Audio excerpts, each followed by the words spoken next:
Welcome to the fifth lecture in bioethics at Wilmington College. Today we're going to look at the third major normative bioethical system, virtue ethics. For many, this is the most difficult system to understand and to apply to ethical dilemmas. Virtue ethics emphasizes the role of the character and virtue in moral philosophy rather than doing one's duty or acting to bring good consequences.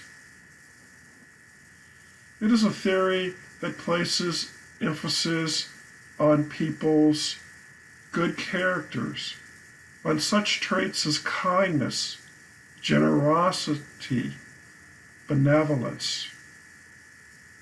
Having and practicing these good traits, in turn, enables a person to make correct decisions in life. It is the basis of the Nurse's Code of Ethics. In general terms, a virtue is a quality that is deemed morally good, or that is one that we place value on. It is based on the idea that it is developed by training. It is by training and practice that we become a virtuous person. It is one of the oldest ethical systems and was developed by Plato and Aristotle. It does not focus on what we do, but it focuses on who we are. Veitch puts it simply as, virtues are simply praiseworthy traits of human character. Although much of biomedical ethics in the past generation has focused on principles of action rather than the character traits of the one doing the acting, traditional health professional ethics was concerned as much or more with the character of the health professional. An example is a right action is beneficence. Beneficence is when an action does something that helps an other. Benefits means literally doing good. By contrast, virtue theorists might advocate the virtue of benevolence, the idea that willing the good is a morally praiseworthy trait of character. Benevolence means literally willing the good.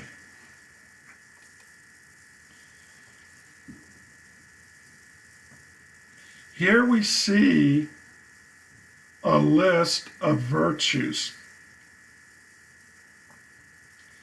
Notice in the American Medical Association, respect for the dignity of man. Devotion, right?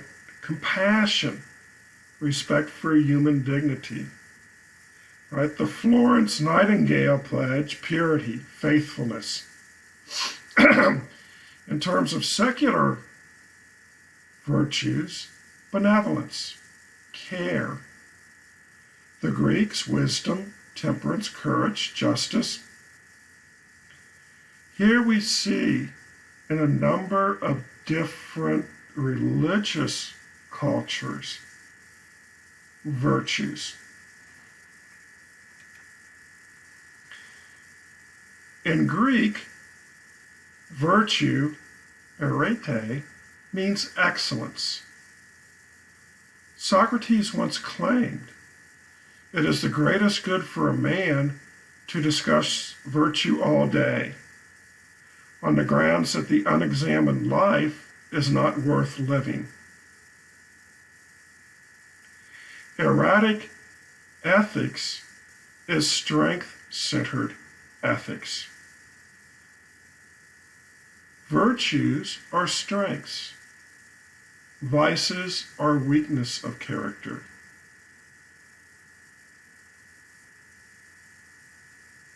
It is not, as in deontology, what should I do, but what kind of person I should be. Aristotle is the philosopher most associated with the development of virtue ethics. There are lots of things that people pursue, but most of these are pursued for the sake of something else. Aristotle went on to say, or to think, we need to discover the ultimate goal or end of human life. Ethics, then, will tell us how to best achieve this ultimate end. Being an ethical, virtuous person will lead us to discover the meaning of life. According to Aristotle, there were intellectual virtues, the virtue of knowledge and understanding, right? Those that are associated with being a philosopher, and the practical virtues, the virtue of acting and feeling, those that are associated with moral and good behavior. To Aristotle, moral virtues included prudence, justice, fortitude, temperance. They were the result of habit. No one is born virtuous. It is not natural or inborn to us, and it is acquired through practice.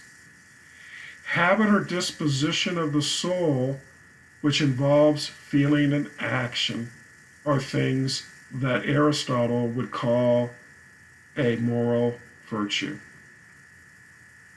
To Aristotle, in terms of character, a virtue is the mean. It is between extremes that damage people.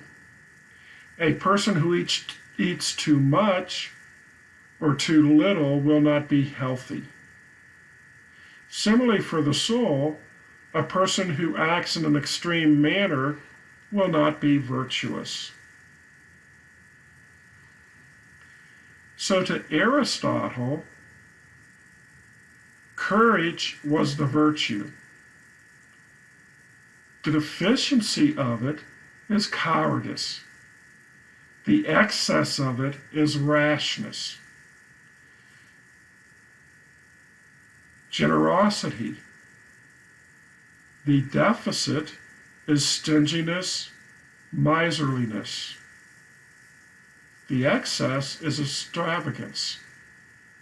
Ambition, ambition, laziness. The excess, greed. Notice that in all things, Aristotle, in describing what he saw as virtues, talked about the golden mean, and that the virtue to be practiced was between a deficiency and an excess of a character.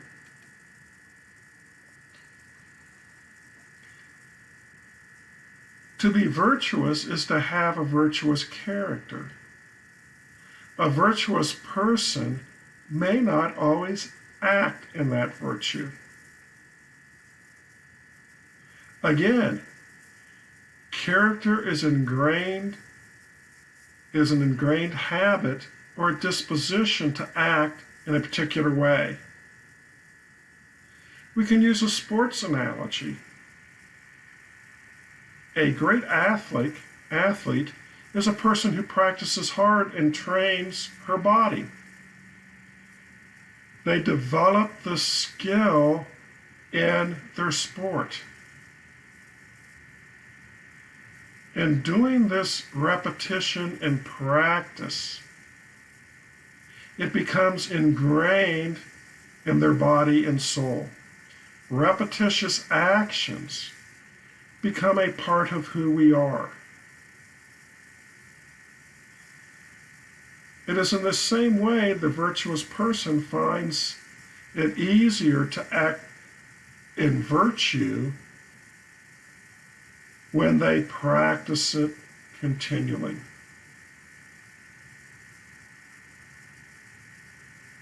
Virtuous action comes from a virtuous character, not from external forces. The virtuous person wants to act virtuously and does so for that reason. Virtue ethics is really, in terms of modern times, a more recent normative bioethical system that is used to ask about ethical dilemmas. Gandhi looked at weaknesses. Gandhi looked at things that undermine virtues. Gandhi talked about the 7 dangers to human virtue: wealth without work, pleasure without conscience, knowledge without character, business without ethics, science without humanity, religion without sacrifice, politics without principle. One might want to think about how these 7 ideas reflect themselves in today's society. So we have looked at 3 major normative systems. Virtue ethics, what type of person? Being a good person. Deontology, what is moral? What is the good? And then acting on duty to do that good. That is, defining what is moral, and then by duty always acting on it. And third, utilitarianism, or what we call consequentialism. In this system, we center on what is the outcome.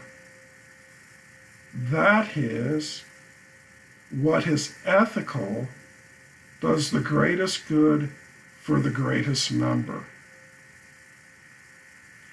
When we look at ethical dilemmas, that is a situation where we are trying to find out what it is and how we should respond in a moral and ethical way. It is good to look at those dilemmas using all 3 systems. How would virtue ethics respond? How would a deontologist respond?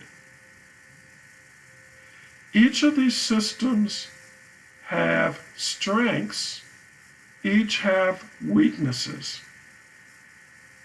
So in finding answers to which we can live by, we need to look at situations from multiple perspectives. There are other normative bioethical systems, and we will encounter some of them as the semester goes on. But these are considered the 3 major systems, and you should become familiar with all 3 of them.